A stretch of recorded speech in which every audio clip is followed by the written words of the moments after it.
So Gabe and Jackie and I are here today, wherever we are, somewhere in West Los Angeles, to talk about the mental obsession, our experience, and investigate some of the ideas so that the listener out there that we know is out there listening, whoever, wherever you are, has an opportunity to consider some things that may not be commonly considered and commonly thought about. And this isn't a telling of the truth. This isn't to demand anyone do anything. But the contemplative meditation, in my experience, is actually consideration, literally just living with ideas and starting to notice that when those ideas align with what's actually happening, it's like the tumblers in a lock know exactly what to do when they line up and the lock unlocks, it opens up. It seems like it's been locked, but in fact, it's just the discordance of thought, the malignment of thought that has been disconnected, not reality, not truth, not life, not the absolute nature of existence, but the thinking about it that's been locked. So we started, and Jackie just visited with a friend and was talking about something that she and I got into back, I think, on November 4th of last year, 2024. And I was mentioning to her that it had had a lot more listeners than the subsequent episodes, which tells me that people were talking about it and telling people about it. Because I don't think that happens randomly. I think it happens as a collective and the participation that we all do by wanting to share things that are meaningful and have insight that we'd like to share with others so we can communicate about those things openly. So, Jackie, you got the floor. Hi. It's very synchronistic that we're talking about this because I just came from the East Coast where I stayed with a friend in Massachusetts, and then she produced my comedy special. And then while I was there, I got a part in a movie that was filming in New York, but I had some time in between.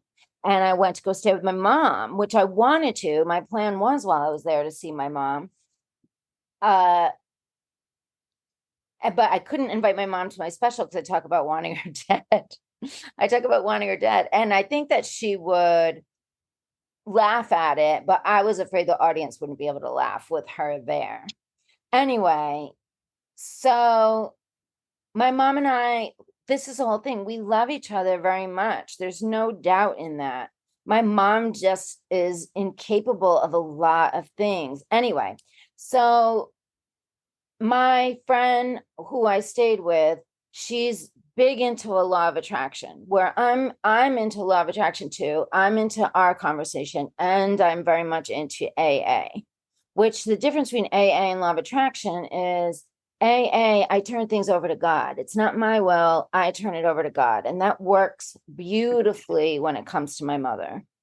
And law of attraction says that everything comes from me. So thinking that my mother comes from me is too painful. It's puts too much responsibility on me because I don't know how. I've done the best I can.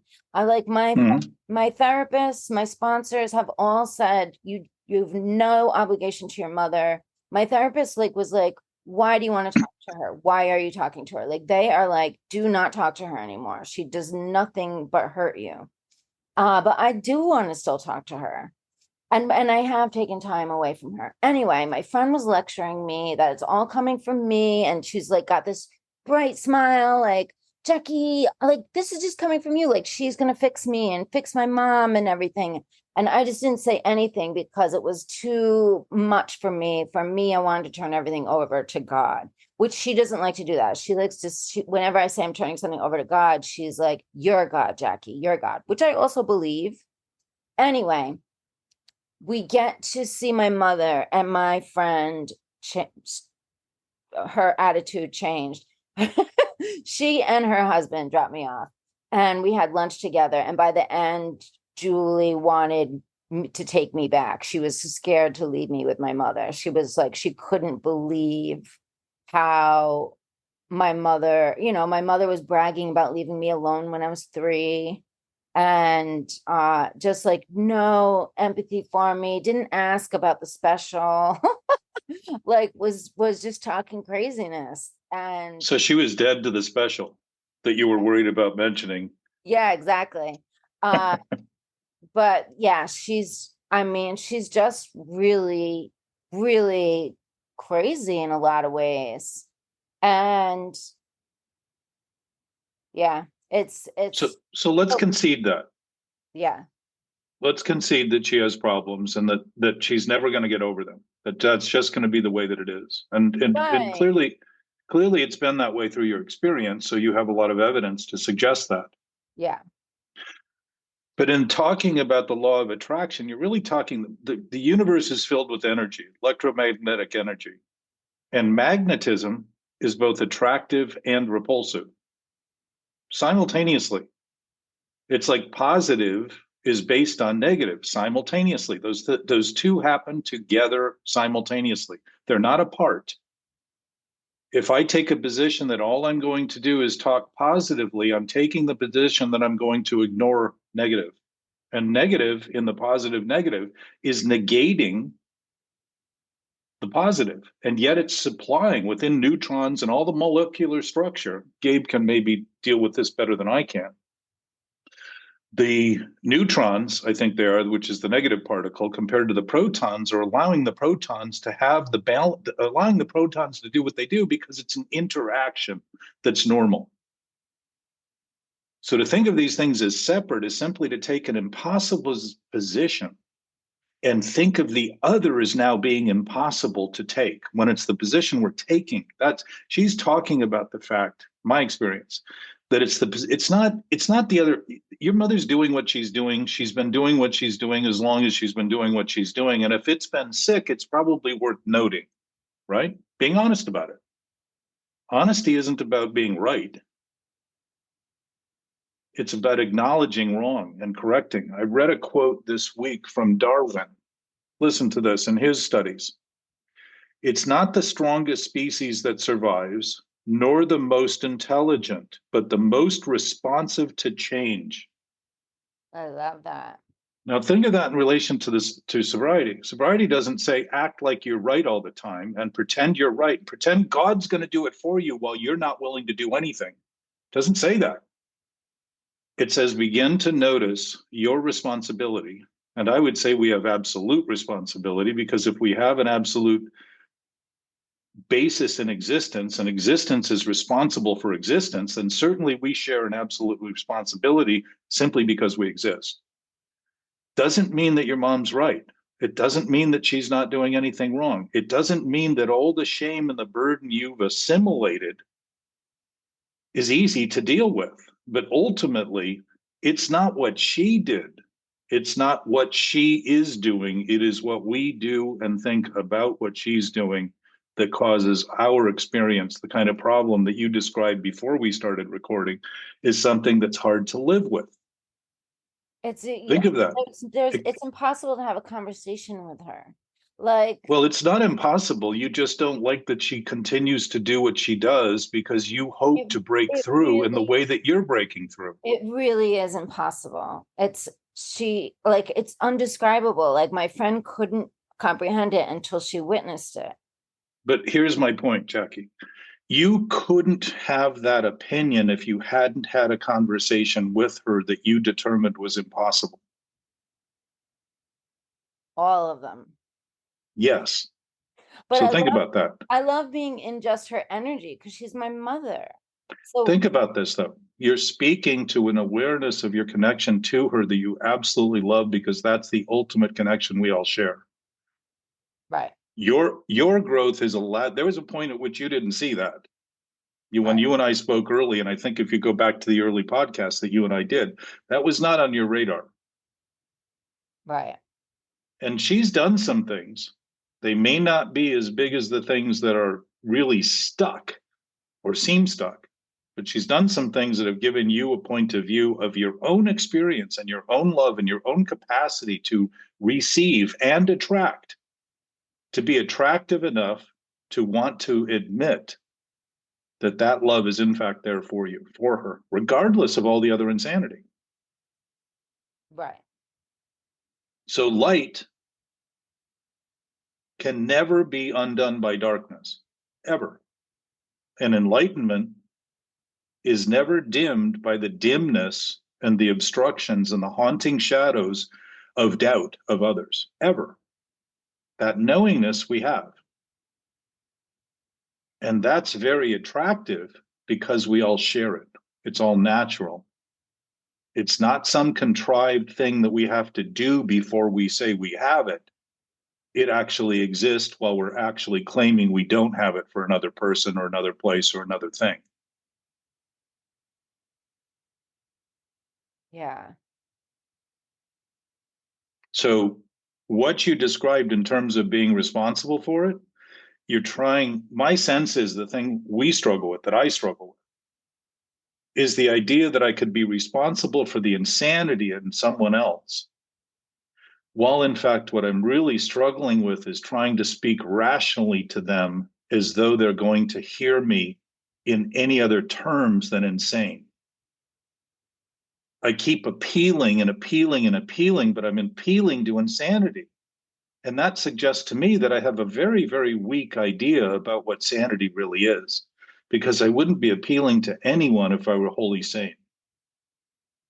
I would be compassionate and I would be understanding because I would be doing the exact same thing in a different mask, a different guise, different way, and thinking they're the ones doing it because I'm blind. This was one of the points I wanted to bring up today, which is very interesting because Einstein, and Gabe, again, you can jump in here anytime because I think you have some of them. You have a much better mathematical geometric history than I do and experience. But Einstein said the horizon of many people is a circle with a radius of 0. They call this their point of view. Now think about this. The 0 dimension is a point in space. And that point in space has absolutely no reference point to it because it's an infinitesimally small point. It's just whatever it is, wherever it is. But it has no way of knowing where it is, only that it is. Because there's no perspective, there's no dimension to it. There's nothing like a line that it can gauge itself on. I'm here on the line of all points, which is the first dimension, is the line. And the second dimension then gives width to the line. And the third dimension finally gives us the thing that we all see as the world and how we translate it, where we have the depth, length, width, height, and height, where we have dimension, perspective. So the blindness, you know, that point at which we're in the first step saying we admitted we were powerless over alcohol? Yes. Yeah. Kind of a no shit moment. Like I knew that since I was 14. I drank 2 8-ounce glasses of alcohol, scotch and bourbon straight down the first time I ever drank. 2 8-ounce warm glasses to figure out which it was going to be because the war was on, the rebellion had started, and I wanted to win the crusade. That thought in me did not come from drinking. It came from a desperation of thinking that had me so troubled and so upset and so depraved and so deprived and so sad about the thinking I was doing. It wasn't what everybody else was doing. Primarily what I have been given is the chance to and the choice to think what I want. Herb Kagan says that forgiveness is not forgetting or condoning. It's beginning to allow what happened to happen, and notice that if it's still happening, it has nothing to do with the other person. So it tracks back again to saying, oh, I'm the primary cause of my experience. Doesn't mean the other person is right. Doesn't mean they're not still doing the thing that annoys me. But the annoyance is coming from my demand. They not do that because it bothers me. Why would it bother me if I was having thoughts that were loving? If I was aligned in my thinking, it wouldn't bother me at all because I would have a compassion for them and say, wow, they're suffering just like I do when I do that thing. And I can't take apart their timeline. I can't take apart their genetics, the accumulation of all the things that got them to where they are. That's not my business. It's just the way it is. I'm not here to undo all of that. Certainly if I can, it's not going to come from my insisting they change when I'm unwilling in some way and blind to the potential change that I have an opportunity to make. And I think that's the point that your friend was making. But listen, we can all turn ideas into crusades and avoid the essence of what that idea really means in the truest, deepest, most meaningful sense of our experience. Because as you said before we started recording, it's hard to live with that idea. You want to kill yourself over that idea. So think about it. Who's the self you're trying to kill, but the thoughts you have about love, about life, about her, about them, about everything other than saying, oh, I'm the one thinking about my thinking. I'm the one that's at the center of that. If I was in a coma, I don't know if you've ever done surgery, Jackie. Yeah. You know, when they put you out in anesthesia, Yeah. do you ever wake up having had a horrible emotional experience? No. You generally wake up and say, when are you going to start the surgery? Yeah. Yeah, because the brain has taken a break. It's not registering pain. It's been given something to stop it from doing what it normally is naturally doing. The idea that the pain shouldn't be felt is the idea that the brain shouldn't be doing what it's doing, which is trying to notice risks in our environment. And risks are the idea. Ultimately, a risk is thinking that something wrong is right. There can't be a greater source that I've discovered or thought of than when I think something wrong is right, and I then go off on a crusade to prove it. And I'm so preoccupied in the proving of it, I'm not noticing that I now become the threat. And my survival instincts all go backward. My fight, flight, freeze, and fawn all become fighting the idea that I have anything to do with it. Full flight from reality is the second one. All of a sudden, I think I can get away with it. So I start becoming compulsive. I freeze. I go numb to the idea that I have anything to do with it.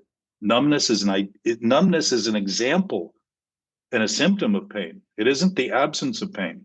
It's a developed callus to try to protect against the feeling of something wrong. When our foot rubs on a pair of shoes wrong too long, it'll naturally develop something on the bone to try to protect the pain.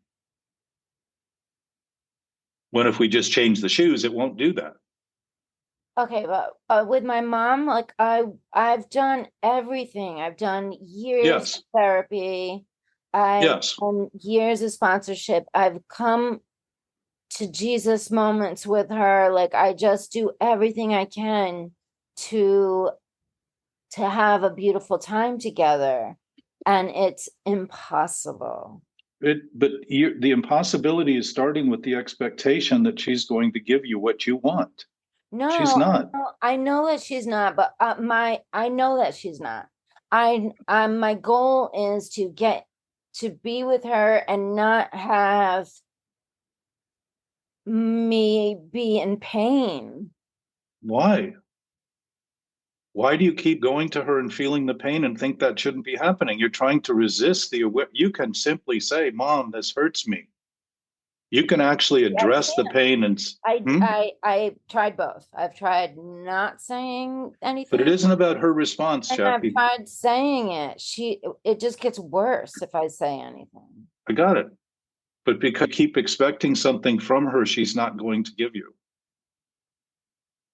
As long as you demand it of her, you're going to create a reaction in her because it's a reaction in you But that I'm she's. not demanding it of her. I'm trying to come to I'm trying to have as peaceful a situation with her as possible. I understand, but that's a demand on her to do what you think should be happening while what's happening isn't in conflict because it keeps happening. You don't like it. You don't want that. And to not want what's happening is a major internal conflict for each of us. Because I will guarantee you that what's happening is always happening as it is happening. And if I think it shouldn't be happening the way it's happening, I am actually imposing that and becoming the reactive source for others to continue to do their worst rather than start to notice. That's not a principle of life. That's a principle of trying to stop life and stop what's happening and not have what's happening happening. That is never going to happen, ever. What else is what also is painful is there isn't anybody, like there's different people who, like a mother's overbearing, a mother's this. There's all these different ways a mom typically can be bad. But my mom is so unique. There's no person like her with her. Like she went to therapy when I wanted her to go therapy my whole life. Like I told her I did every drug imaginable. I was arrested for so many things. So many bad things happened to me, and none of this put her into therapy. But when I said I was getting married to a woman that I was in love, she was like, "Oh, go! What are people going to think?" And that put her into therapy. And so the love, I was finally, something good was happening in my life, and that put her into therapy. When the most horrendous things, I was molested by my father. That didn't put her into therapy. But me finding love put her into therapy. But I was Yeah. like, But do you see the backward nature of that? You see how twisted it becomes? well, You want the one thing and you get the exact opposite from her. and the therapist said to her, "We have to change your thinking completely. Your thinking is completely off in every area." And my mom told me that, and I was like, "Oh my God," the relief that came over me. Like, oh, I was so happy that she was, and then she stopped going. Yeah. So it's very painful because I mean, it's painful for so many different things, but there's nobody out there to look at and be like, they have the same mother. My mother is very uniquely painful. It's just But very Jackie, painful. everyone has a mother, and I know you say everyone that, lived in that but mother, if and I there's but if I leave you alone with my mom for 2 hours, I promise you would agree with me because I'm the not same thing I'm happened not to you. trying to gain votes in favor of you continuing any kind of crusade against your own experience. All right. So I understand that there's plenty of evidence to support what you're talking about. You've had a lifetime of it, and I trust it. I absolutely trust that what you're saying is accurate. But the question is it ultimately revealing to you the essence of your existence that's way beyond your mother? Your mother is another body amongst 8.5 billion bodies who are struggling on a planet in the midst of a universe that there are trillions of planets and orbits and stars and things going on that we can't even count. And yet we focus narrowly on the impossibility of this seeming life that we're having, this seeming reality, and wonder why we feel upset over it and depressed over it. Who knows what drives your mother? I would say whatever it is probably some traumatic experience that's so devastating to her that she's never been able to match or to notice. And you've noticed some of it in yours. You've noticed enough of it to begin to have the perspective that you actually love her in the face of all this other stuff that doesn't seem to stop. Yeah, she won't admit that anything happened to her. It's very interesting. Something had to happen Well, to her. Well, I know she was th- hit by her father, and her mother was an alcoholic. Her mother quit drinking when she was pregnant with me. And her so whatever it is, it sister is. tortured her. Whatever it is. You can't give enough narrative to something that will ever be sufficient to actually define it wholly, Right, because right now it's defined by virtue of how it's happening. right. I The think definition. I think how I would have peace with all this is if I could not feel guilty. I feel guilty for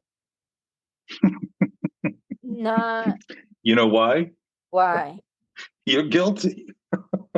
How am I guilty? I do the best I can. Jackie, I do a Jackie, broken job. Jackie, it's okay not to be able to speak to insanity and correct it. It's absolutely okay. The whole point of insanity is it's going to deflect in every possible way your attempts. It's the individual that makes the decision about their own experience, not you. And the individual that makes their experience that is you is hell-bent on having another experience with your mother. You know why? Because you think that her response to you is going to finally confirm you. You're already confirmed. You're here. You're admitting love for her in the face of all these other problems that are absolutely happening for you. They're absolutely happening, and they're depressing. And I don't think that's different for anyone who's harboring those feelings of love and feeling there's something that they should do for another. It's the root of enabling in Al-Anon. The enabling isn't coming from people who want to hurt each other. It's coming from people who are so beside themselves, literally, if you think of that term, that they're doing what they think is right in the name of actually perpetuating the thing they don't even notice is wrong. And that point of Einstein that we have a zero perspective isn't a lack of memory.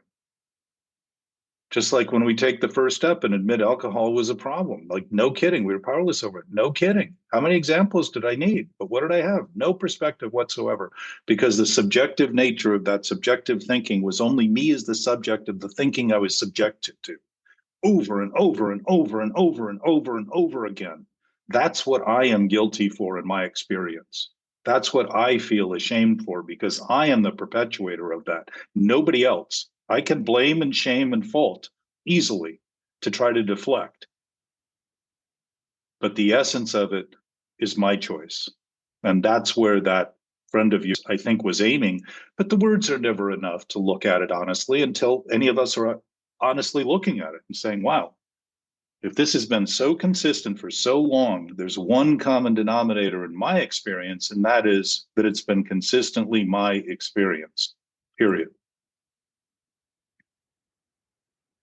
They should use my mother and the FBI to like get people to torture them and get them just to be alone with her in a room. You're just like, please let me get out of here. But you can always say, Mom, think what you want, do what you want. You're going to do it anyhow, and I love you. And start to minimize the attempts and minimize the expectations. The expectations, Jackie, come from the idea that your thinking is real rather than imagined. They're just ideas you're having about how things are. Those are choices you make. And I'm not suggesting not to make those choices or to unmake those choices, but to begin to notice that you are central to your experience, period. And I think you've done a good job of that. Thank you. Man, I did have I don't know if I talked about this in the other one, but I had a moment where I just talked to my mother's higher self and I said I had to not let her go. I was still going to talk to her. But I had to, I just was like, I have to let you go in a way, that you're just going to be who you are. Like I had a beautiful moment with her higher self. And that exact day, she messaged me that she quit drinking. Yeah. Okay. So let's look at that. All right. When you're talking about knowing her higher self, if we all have an absolute, intimate, symmetrical, simultaneous, synchronous relationship, it's not even a relationship, it's actually a present, actual awareness of love or any fundamental essence that we share. That is, in fact, who we are. That's why your friend says you are God. Now, you aren't God as an individual. The way we think of God is very human-like. God gives and takes.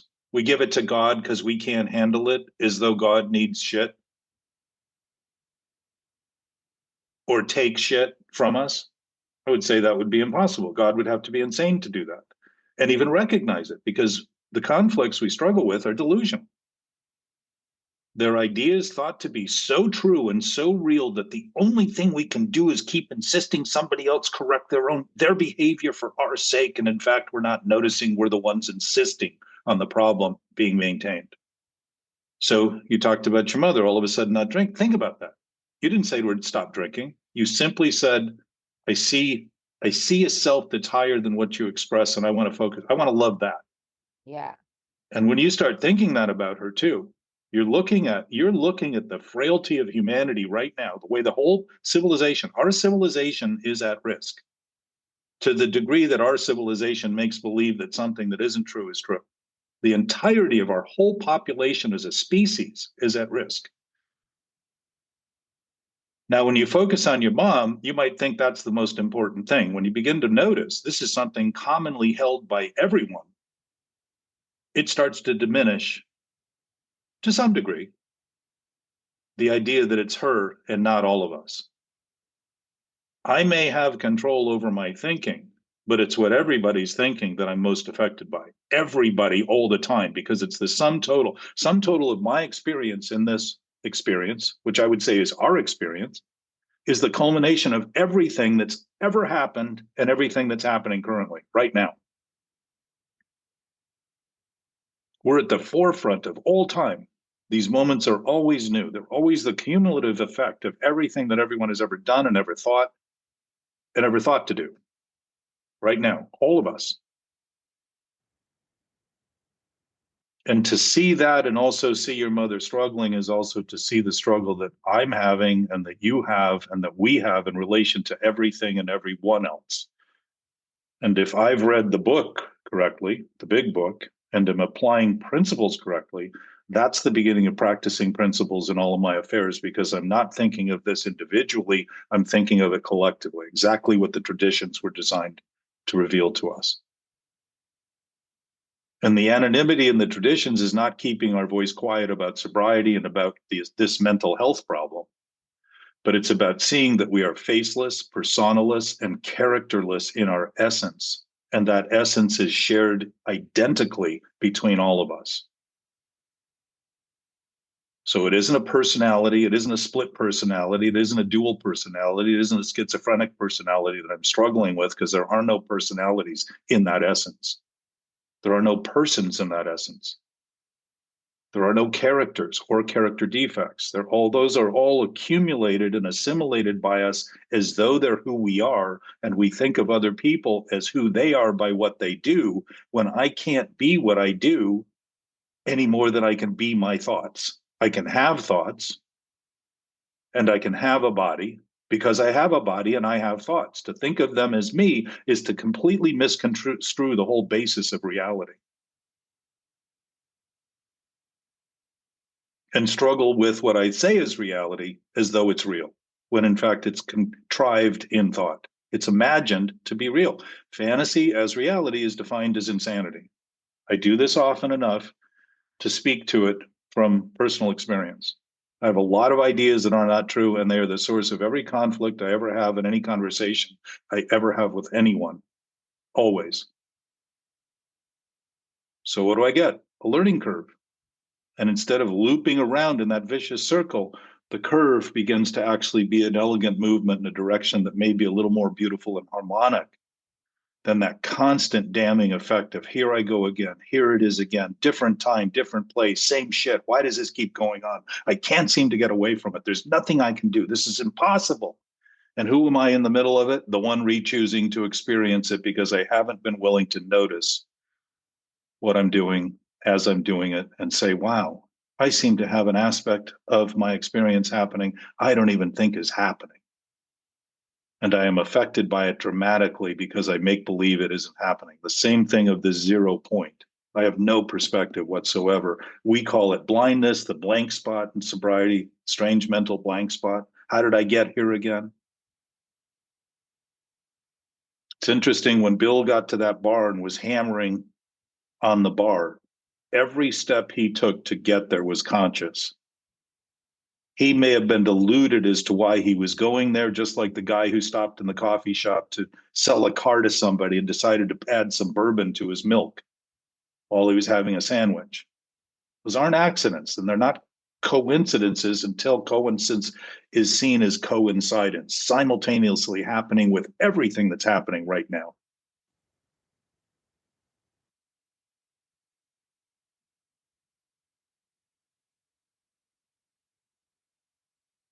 The better we each are, the less reactive we are, because reactivity is the source of the defensive posture of defiance and denial.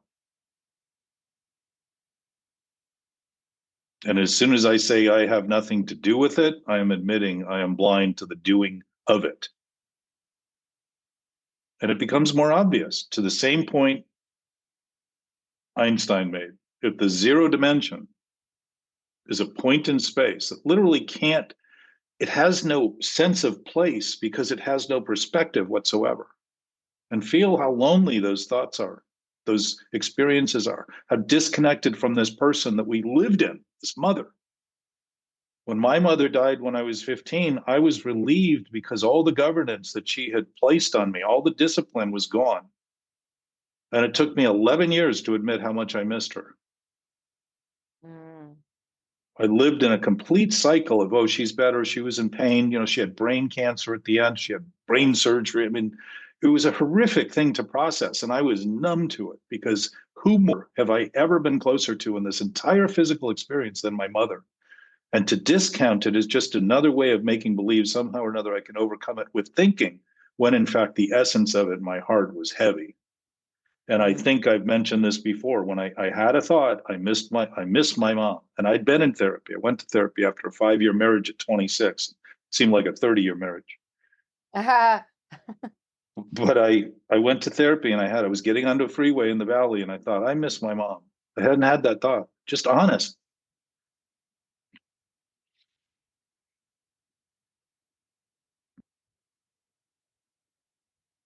And just like now, I started to cry and I couldn't drive. I'd never cried. I'd never really mourned and grieved the loss of this woman who had given everything. She had 6 kids. She gave everything to us. That was all that she thought about. Probably thought too much about it. And I got off the freeway and I sat in a park and cried for 3 hours. Oh. And it wasn't because I was thinking I need to cry. It just came out of me because I was thinking I had to deny and defy and wait, hold, and all that. The following day, I had 8 bowel movements. And it dawned on me, this is what full of shit means. Yeah. I was so constricted. My whole body was so tense from this lie that I was maintaining. And when I let it go, my whole body let go. Think of the amount of resistance. That constipation of emotion ended up creating physical constipation, which is you can get sepsis from having Ew. constipation, right? That's something that death precedes death very often and is often uncontrollable once it starts. You can't get the antibiotics in the body fast enough to deal with the as I understand it, to deal with the poison that's coming out of the toxins being held back in your body. Yeah, I know when my mom dies, I'll miss her. There will be some missing. I've never missed my dad. Um, but I know I'll miss my mom. I'm not like when I say that I want her to die, it doesn't mean I'm not going to miss her. I will miss that connection of mother-daughter. So let's talk about her now as someone you love Yeah. I and do someone that you'll never be closer to another body no matter who you marry. never. Never, right? There's you were in this body. You're the zygote, the early molecular structure of your entire DNA and all that was developed in her body. It's Yeah, pretty close on a physical level. for sure. And nobody's ever going to match that. You're never going to have the kind of emotion for somebody or the kind of connection for somebody. And yet all of the other connections are based on the health of your thinking about that woman. All the relationships. My sense is we don't get into toxic relationships. We bring toxicity into the relationships and then blame the other person. And the real codependent relationship we're having is the one with the self we think we are, that we constantly think we need to maintain and get better and get healthier, self-help and self-love and self-this and self-that. Not notice that self is based in loathing and dread and hate and spite and contempt because it isn't real and we're thinking of it as reality.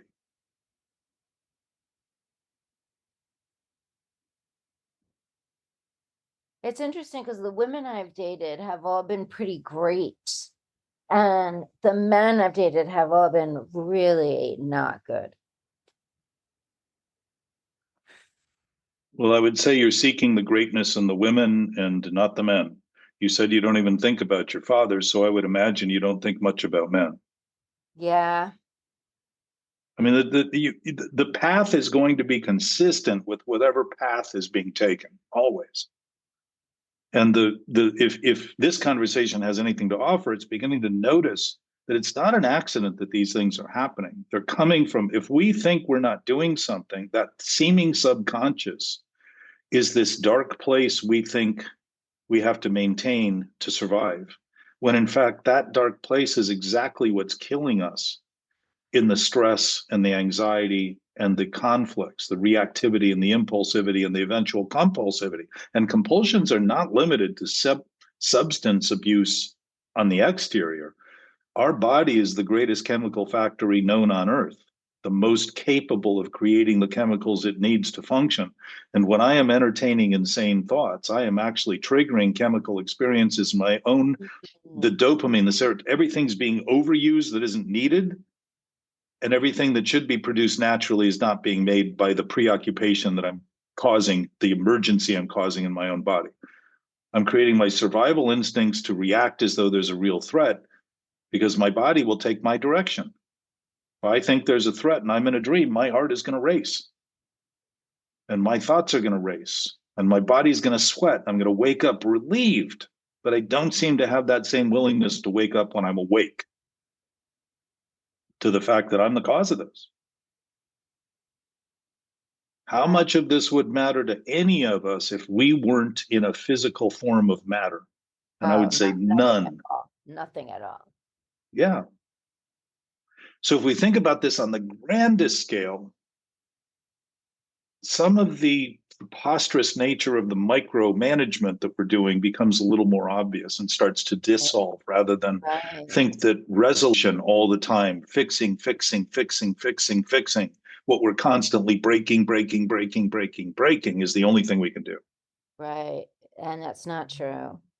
And disillusion. My mom can be exactly as she is. She already is. This is the thing. But Jackie, think of this. Here it is. I like that. You can think of your mom exactly as she is, as her behaviors, or begin to notice that she also wouldn't have those behaviors that are so despicable to you and so difficult to deal with and so reactive if she didn't have a knowing nature that's fully intact. If that was normal for her and her only reality per se, she would be very valuable in the world that she's in. And I would suggest that if you're having this problem with her, so too are other people around her. Oh yeah. Oh my God. Yeah. She just okay. So think of this. Yeah. She's isolated herself in her own thinking it's the rightest thing to do. And my sense is that loneliness, and I have a friend that used to say that alcoholics are the only ones that use isolation to get over loneliness. Ooh. But think of that. When you think your thinking is reality, isolation means you got no contest. You have nothing but proof that everyone else is wrong, because all you're doing is entertaining thoughts within your own experience to say they're all wrong, they're all bad, they're all not worth being in, while you sit alone and not notice the isolation you've created is actually an indication that you know something's wrong, but don't want to admit it, want to keep fostering it. That's why people tend to drink alone. You have no conflict. There's nobody else that can antagonize you. We haven't noticed that the primary antagonism that we experience is coming from the thinking we're doing about what's happening, not what's happening. I never drank alone, Jack. I was a social drinker. Atta girl. Well, you're a social thinker. Yeah.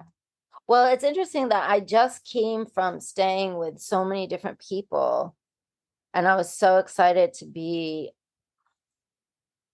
Well, this is the whole thing. I really take on people's thoughts. I'm like, wait a minute, am I depressed, or I'm just staying with somebody who's depressed? That's good insight. Yeah. And I was like, it wasn't me. I was fine.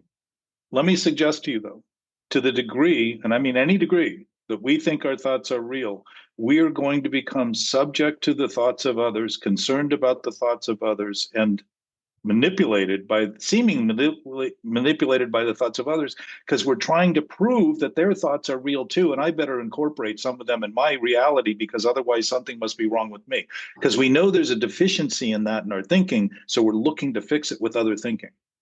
And it's a manic crusade to try to resolve insanity. Yeah. So people, as we, as anyone, especially in sobriety, you notice that as you begin to get honest, it doesn't matter as much what other people think.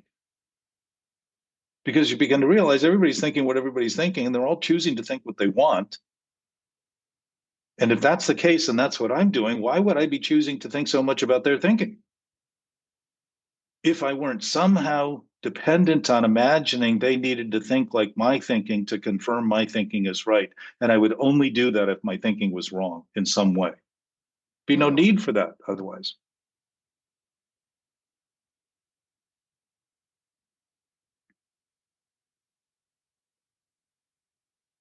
Change and truth And is everything. what's that? Change and truth is everything. Embracing change and truth is everything. Well, consider that the truth about change is that it never changes, because the totality of all things that change reveals the truth being that never changes. So think of how the absolute is revealed in exactly what you just said. If truth and reality is true and real, it doesn't change. And if everything that's changing, and we think everything is everything, we're missing the fact that everything just refers to things. And things, in our experience, are matter. But in the essence of spirit, there are no things, and there is no matter. It's an essence that's so profoundly exceptional, rare compared to the thinking we do, and yet it must be the essence that's offered us the possibility to think. If it doesn't change, think of the serenity step in relation to this. God, grant me the serenity to accept the things I cannot change. Think about that. It's saying, God, I think you need to resolve something for me that I'm unwilling to resolve, because I think that the absolute nature of existence should change according to my thinking. Right. Perfect. And then what's the second thing? When I'm thinking about God as how I think of God and think that's all God is, or that's all spirit is, or that's all knowing is, or all omnipotence or omniscience, or any of those words that talk about this thing that's beyond things, and also must be within things, by the way, because it's not a spatially bound thing. It's not a time bound thing. It's just an essence, a presence that we must know. Second part of that says, and grant me the courage to do the things to change the things I can. If I've been in the first half of that discouraged, it's because I keep trying to change the terms of life and think my reality is my thinking, rather than recognize and concede the laws are already the laws. The principles are already the principles. They were principles before I was even conceived as a human. How could I possibly be responsible for those in the sense of me being the maker of them, when I am actually a product of them? I am actually the sideshow of them. I'm actually a byproduct of them as a human. And yet that is my essence. And to see it that way is to start to see that it's essence and everything's essence, including the rocks and the meteorites and the stars and the nebulas and the galaxies, and all of it is based on this. Not some of it, all of it. So the discouraging nature of the first half of the serenity step is saying, grant me the courage to do the things I can. And if I've been stuck in that first half, discouraged all the time by trying to do what I think should be done because I think my thoughts are right and real, and all I am is my thoughts, and I'd better straighten the world and its people out in any way, especially with the people closest to us, which seem to have the most dramatic impact on us, but they are all reference points for how we are interacting with everything and everyone else. If I'm thinking those thoughts, I feel discouraged. And what do?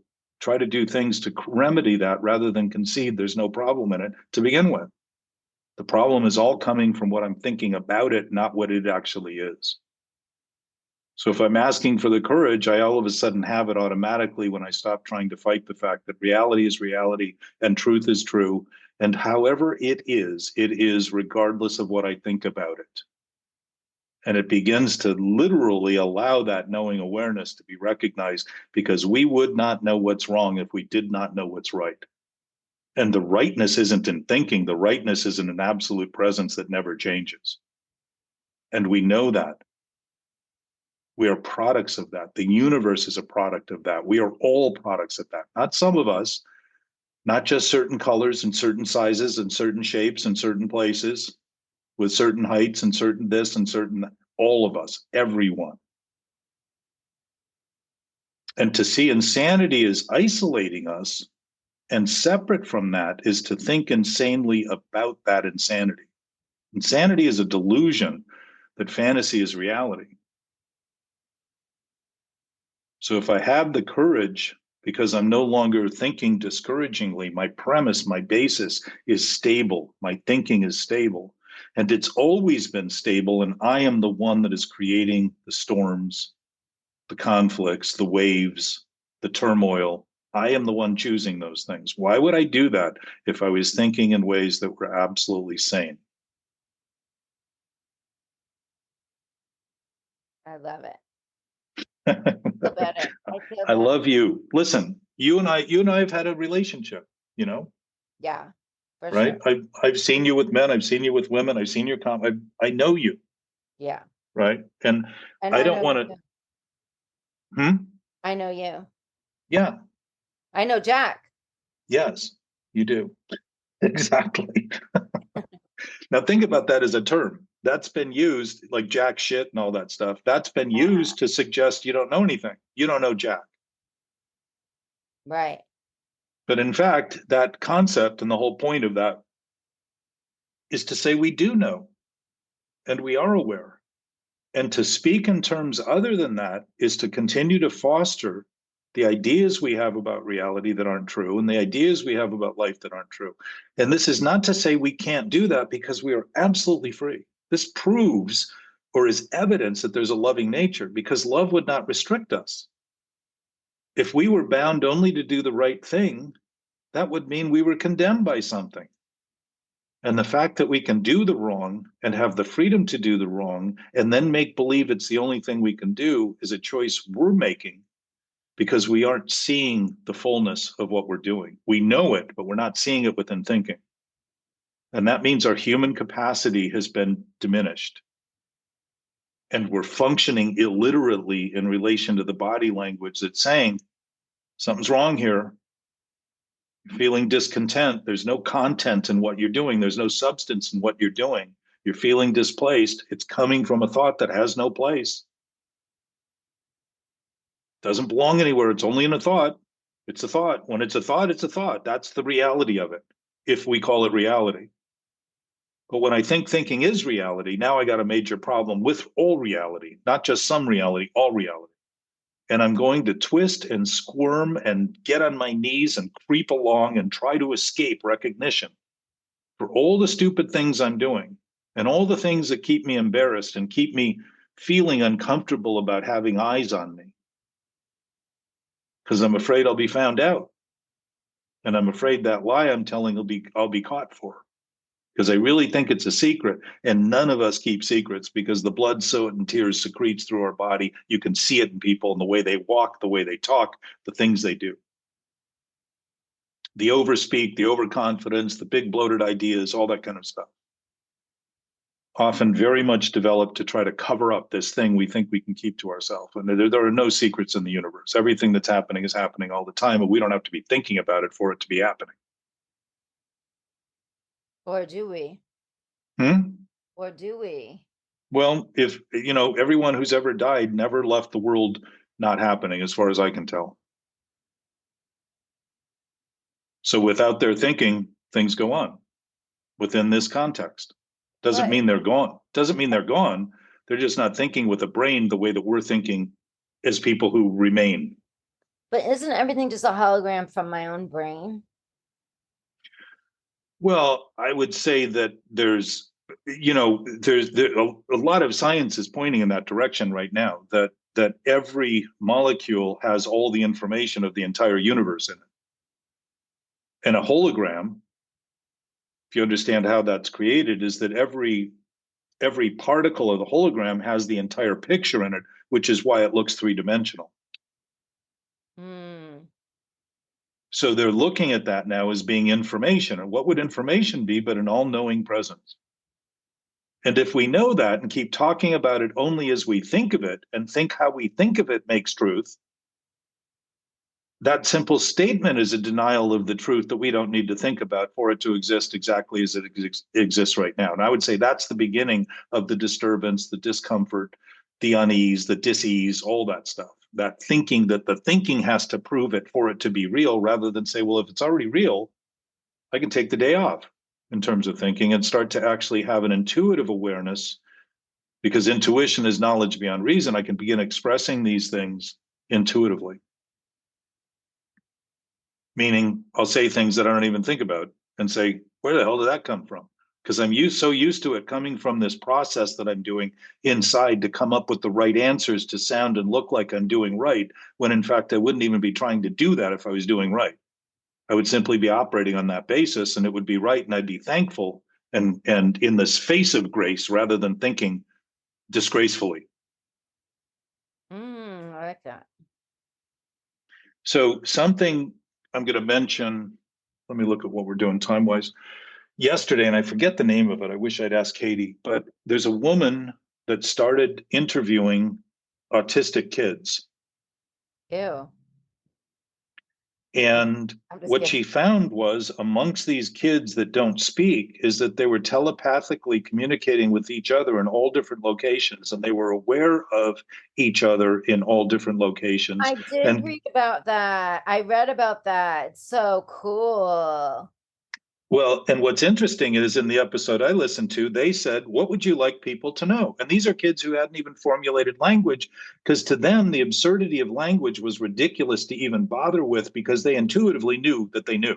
So cool. I love it. Now, that's what I want to do with my mother. I want her not to talk and us to just communicate telepathically. So let's just say, if autistic kids who have been thought to be deficient are actually operating on a level that is much more sufficient, maybe that's the level we're already on. And I would suggest we are on that level telepathically. We are intimately connected. We do know we know, but we have been so cocksure of our own superiority and our own intellect and all of that stuff that's all reliant on thinking, that we've been missing the point that these kids haven't missed at all. And they've been quiet because they have not even wanted to engage in the conversation, because they see what's happening around them is crazy. Right. I agree. I agree with that. Yet, when they were asked for what they would like people to know, they said, we'd like to be seen for who we are and what we're doing. Meaning that this yearning to be seen honestly is collective. We all want to be recognized. We all want to be admired for the fullness of our experience, not for the bullshit of our perpetuation and all this other kind of stuff that we do to be vain and excessive and seem to be doing great things when in fact we feel like we're doing nothing. It's just the simple awareness that we are together, we are connected, and to acknowledge that would be to begin to actually deal with the body politics, say, of society, and start to say, yes, we do want to do better collectively. We are interested in having an experience that sufficiently explores the potential we have collectively to resolve problems. And really what that means is not continue to perpetually create those problems and make believe that that's our nature. We've gotten to the point where we think human nature is greedy and hateful and spiteful, and we're never going to get over it. And yet it's the individual, my individual ideas about that perpetuates it. Absolutely. I like that word. I feel like the majority of people are good. I would say they all are in their essence. Yeah, absolutely. Yeah. When you think of absolute, that word, which comes up a lot, when something registers, people will say absolutely.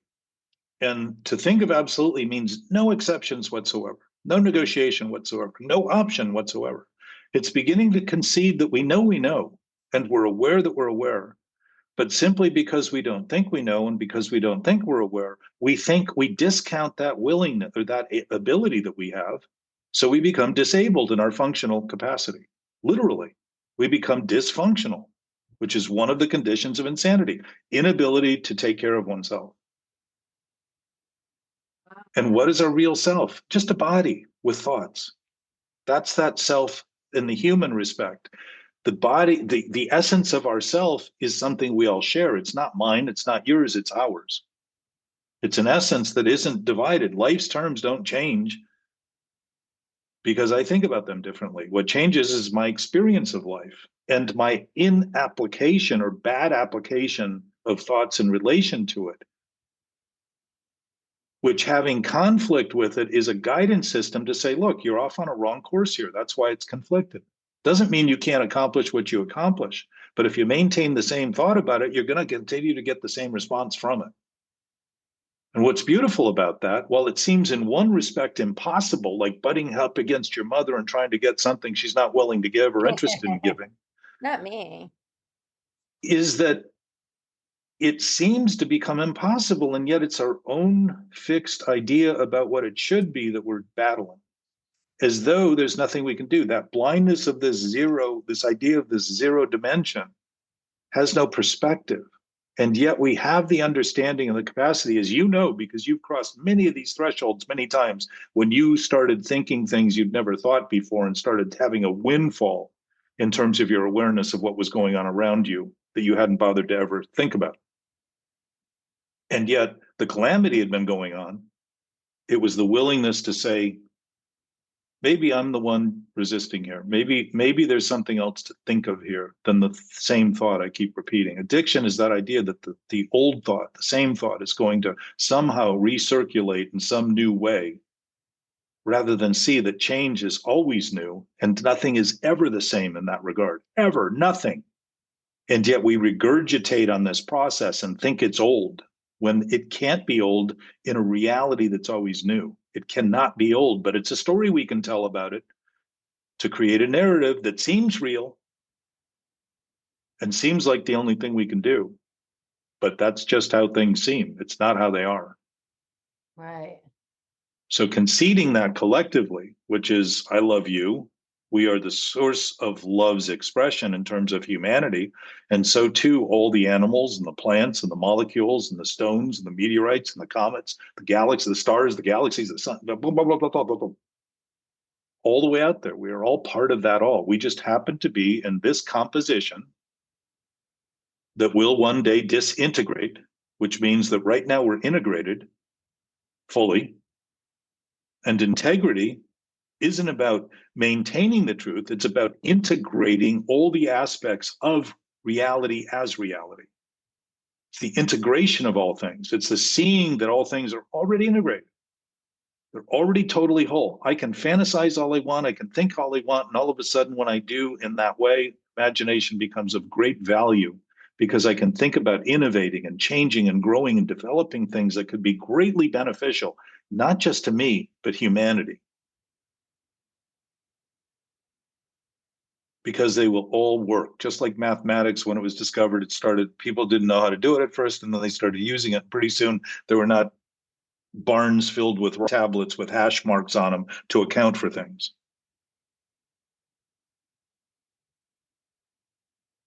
Beautiful.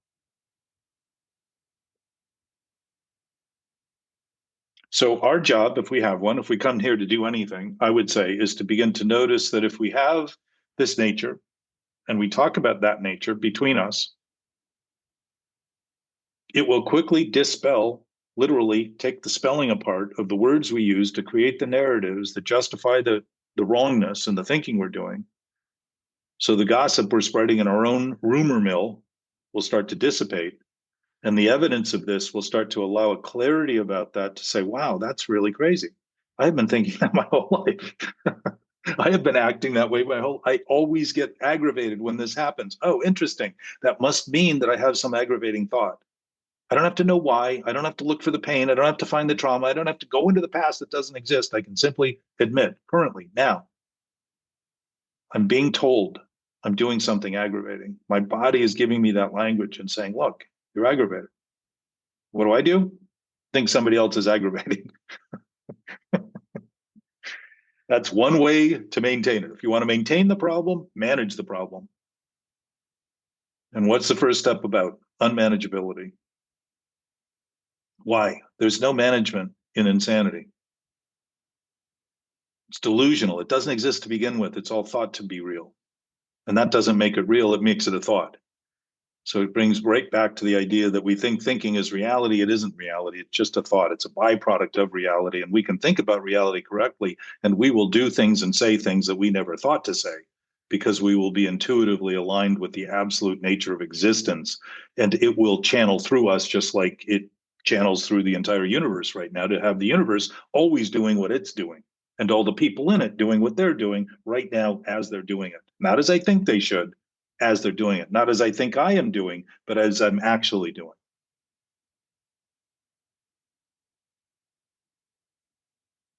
I can come down off the cross, come down from the high holy place I've held to make believe that I was the sole source of those things, and begin to admit that we all know it.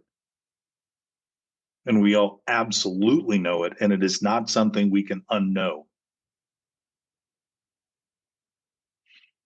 We can think we don't, and there again lies the problem, is with thinking, not thinking, but our misuse of thinking, our mistaken thinking, our misappropriation.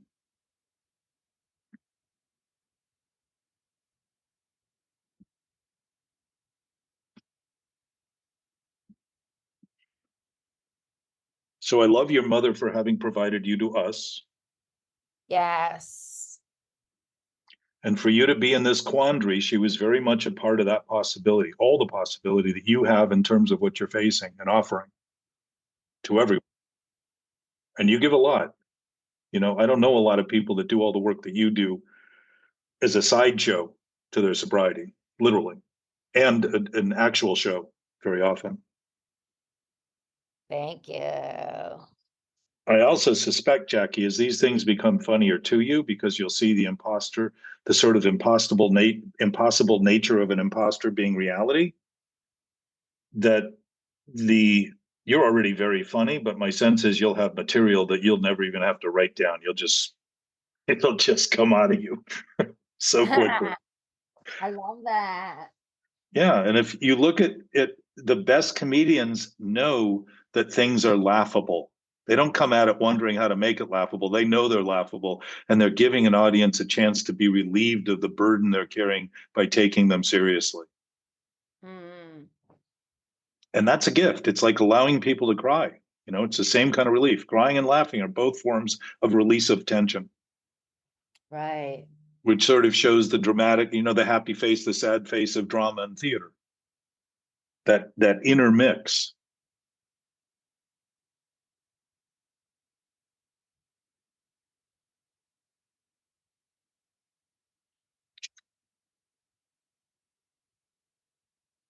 It's not a loss of memory, since everything that's happening is being recorded. Our brains record it all. It's recorded.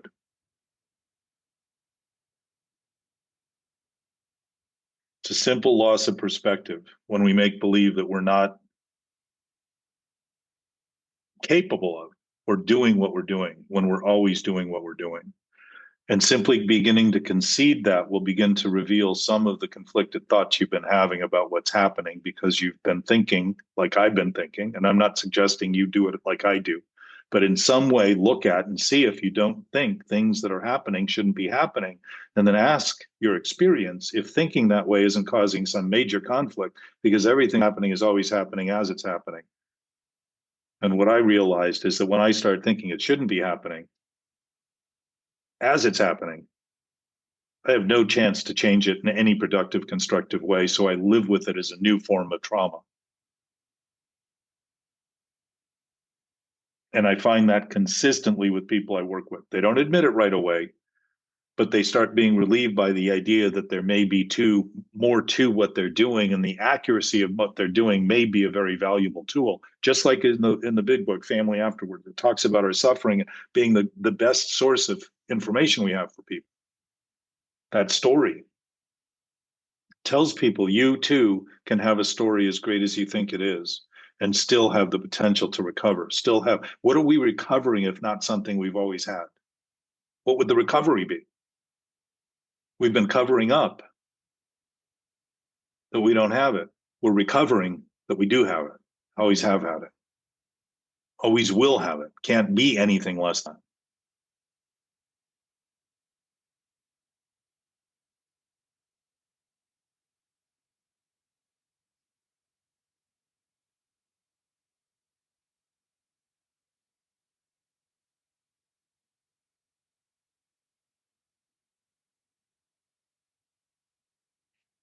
Thanks, Jack.